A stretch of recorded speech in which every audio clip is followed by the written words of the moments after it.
Students, welcome back to my channel. ये video class 12 के students के लिए है। स्टूडेंट्स, आज हम लोग हिंदी का टर्म 1 का सिलेबस डिस्कस करेंगे कि आप लोगों के टर्म 1 में क्या रहा है। तो ये बात आप लोगों को पता होनी बहुत ज़रूरी है। स्टार्ट करते हैं। ये न्यू सिलेबस है 2023 टू 2024 स्टूडेंट्स के लिए, हिंदी HE कोड 002। तो सबसे पहले आप लोगों की दो बुकें, एक अंतरा और एक अंतराल भाग 2, दोनों ही भाग 2 हैं। तो सबसे पहले काव्य खंड में आप लोगों को जयशंकर प्रसाद की दो कविताएं पढ़नी है, जिसमें फर्स्ट कविता का नाम क्या है, देवसेना का गीत, और दूसरी कविता का नाम है कार्नेलिया का गीत। तो ये दोनों ही चैप्टर आप लोगों को बहुत अच्छे से पता होने चाहिए स्टूडेंट्स।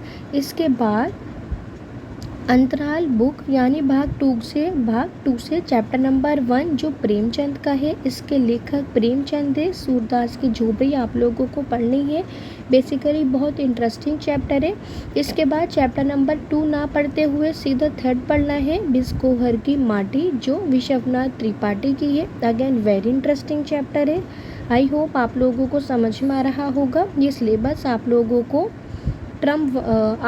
के टर्म 1 में आपके एग्ज़ाम में आपसे पूछा जाएगा। देन इसके बाद आप लोगों को स्कूल से बुक मिलेगी अभिव्यक्ति और माध्यम की, जिसमें आप लोग यूनिट 1 यानी इकाई 1 जनसंचार माध्यम और लेखन को बुक को स्टडी करेंगे। इसमें डायरेक्ट चैप्टर नंबर 3 खोलेंगे, जिसमें आप लोग विभिन्न माध्यमों के लिए लेखन को समझेंगे। चैप्टर दे रखा होगा। इसके बाद चैप्टर 4 पढ़ेंगे कि पत्रकारीय लेखन के विभिन्न रूप और लेखन प्रक्रिया के बारे में फुल स्टडी करेंगे। जो भी बैक क्वेश्चन आपको दे रखे होंगे वो सॉल्व करेंगे, पॉइंट्स दे रखे होंगे वो आप लोगों को सॉल्व करने होंगे। आगे बढ़ते हैं। यहाँ मैं आप लोगों को सिर्फ इम्पोर्टेंट जो टॉपिक्स है, जो चैप्टर है, वही डिस्कस कर रही हूँ। इसके बाद चैप्टर नंबर 2 आप लोगों को पढ़ना है। अंतरा भाग 2 का चैप्टर का नाम सरोज समिति है, सरोज समृद्धि, जिसके लेखक कौन है, सूर्यकांत त्रिपाठी निराला जी हैं। इसके बाद चैप्टर नंबर 3 आप लोगों को पढ़ना है, जिनके राइटर कौन है, सचिनानंद हीरानंद वत्स्यायन आगे, जिसके अंदर ये दीप अकेला और मैंने देखा एक बूंद। तो आई होप आप लोगों को काव्य खंड के कविता समझ में आए होंगी। देन इसके बाद काव्य खंड आता है अगेन प्राचीन, यानी ये सभी प्राचीन कविता के कवि हैं, जिसमें आप लोग तुलसीदास जी के चैप्टर से भरत राम का प्रेम और पद को अच्छे से पढ़ेंगे। इसके बाद चैप्टर 8 है मलिक मोहम्मद जायसी का चैप्टर 12 मासा। आई होप काव्य खंड समझ में आया होगा। आपको काफ़ी सारे कविता आप लोगों को स्टडी करनी है। देवसेना का गीत, कार्नेलिया का गीत, सरोज समृद्धि, ये दीप अकेला, मैंने देखा एक बूंद। फिर चैप्टर 7 से भरत राम का प्रेम और पद। इसके बाद 12 मासा।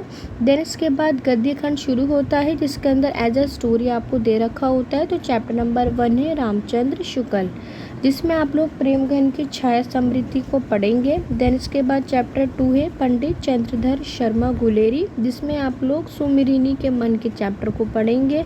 फणिश अवरनाथ रेणु, जिसमें आप लोग संवादीय चैप्टर को पढ़ेंगे। भीषम साहनी, जिसमें आप गांधी नेहरू या शेर अराफत चैप्टर को स्टडी करेंगे।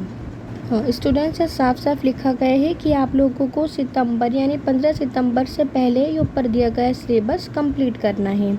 आगे देखते हैं। अंतराल बुक से आप लोगों को 2 चैप्टर अच्छे से समझ के जाने हैं, सूरदास की झोपड़ी और बिस्कोहर की माटी। अब ग्रामर डिस्कस करते हैं स्टूडेंट्स। इसके बाद आप संचार माध्यम वाली बुक से चैप्टर नंबर 2 खोलेंगे, यानी इकाई 2 यूनिट 2 सर्जनात्मक लेखन। इसके अंदर आप पार्ट 6, 7 और 13 को स्टडी करेंगे। 6 का नाम क्या है, कैसे बनती है कविता। 7 का नाटक लिखने का व्याकरण, जिसमें आप लोग नाटक को समझेंगे कि कैसे नाटक लिखा जाता है, ये नाटक और कविता में क्या अंतर होता है। Very important question. नए और अप्रत्याशी विषयों पर आप लेखन यानी आपको अनुच्छेद दिए जाएंगे। आई होप आप लोगों को समझ में आ रहा होगा। इसके बाद स्टूडेंट्स, समाचार लेखन में आप लोग उल्टा परामित शैली को समझेंगे, जो बहुत इंपॉर्टेंट है। फीचर लेखन को समझेंगे और आलेख लेखन को समझेंगे, जो एग्ज़ाम के पॉइंट ऑफ काफ़ी इंपॉर्टेंट है। इसके बाद स्टूडेंट्स आप लोगों को पठित और अपठित गद्यांश दिए जाएंगे। पद्यांश यानी आपके चैप्टर से रिलेटेड कुछ कविता की लाइन्स दी जाएंगी, उनसे आपसे क्वेश्चन पूछे जाएंगे। बेसिकली पैराग्राफ्स आप लोगों को दिए जाएंगे। इसके साथ सप्रसंग व्याख्या भी आप लोगों को दी जाएगी। तो सप्रसंग व्याख्या बुक में गिवन होती है। आप एनसीईआरटी बुक से पोएम्स की सप्रसंग व्याख्या की प्रैक्टिस करके एग्ज़ाम में जाएंगे।